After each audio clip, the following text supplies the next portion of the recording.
Salut tout le monde! Comme prévu, dans une vidéo précédente, je vais vous parler aujourd'hui de la néospiritualité et ce qu'elle propose comme voie de guérison et comme voie thérapeutique. Vous vous en doutez, il y a beaucoup à dire. Ce que je vais vous dire aujourd'hui, c'est évidemment pas du tout exhaustif, mais je vais vous parler à la fois par rapport à mon expérience, des constats que j'ai pu faire, qui pourront faciliter le travail à certains.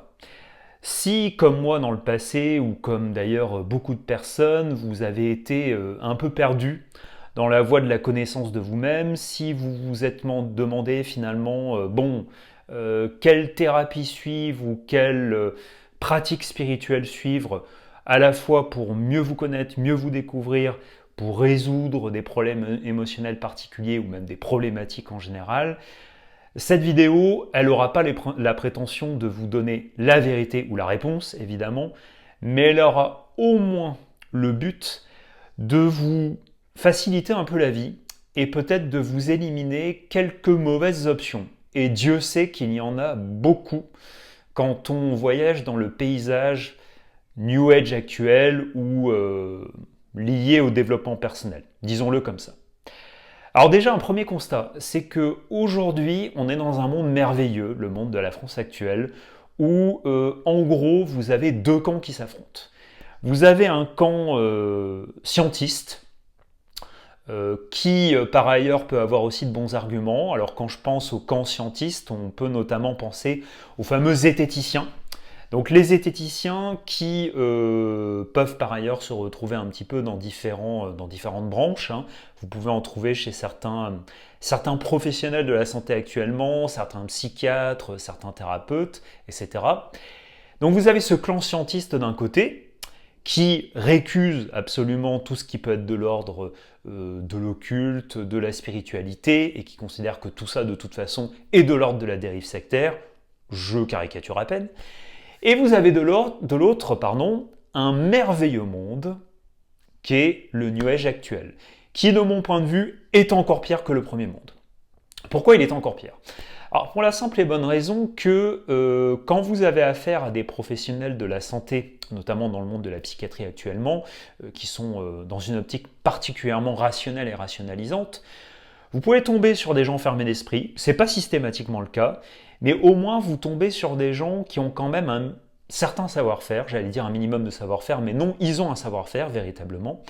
Non pas malheureusement pour soigner bien souvent les maladies psychiques, mais au moins pour calmer certaines problématiques et certains symptômes.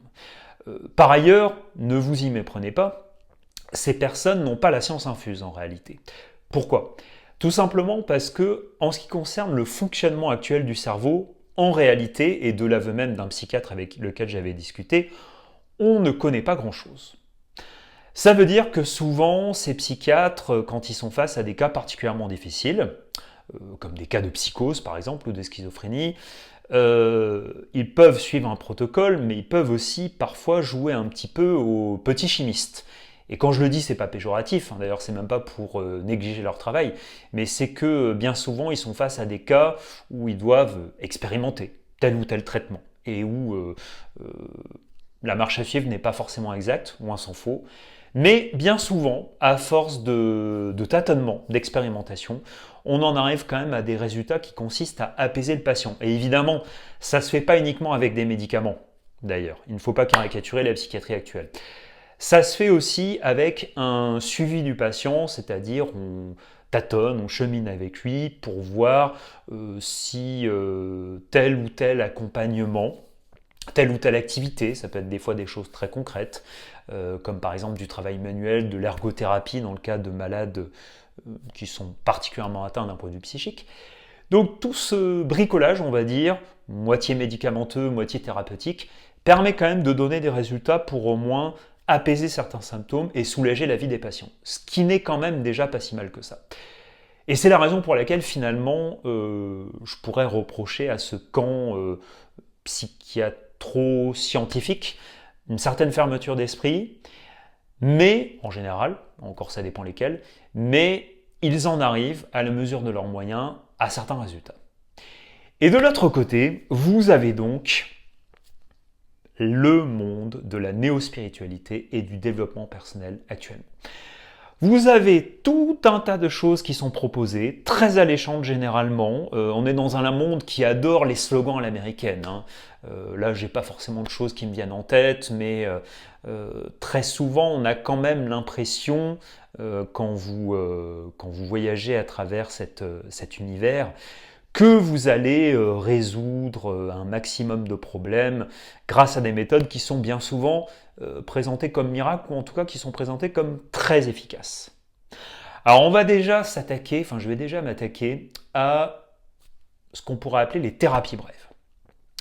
Les thérapies brèves, je ne prétends pas toutes les avoir testées, mais force est de constater que leur prétention est de reprogrammer le cerveau après un événement traumatique. Ça peut se faire par le biais de l'hypnose, donc ce qu'on appelle notamment l'hypnose ericksonienne.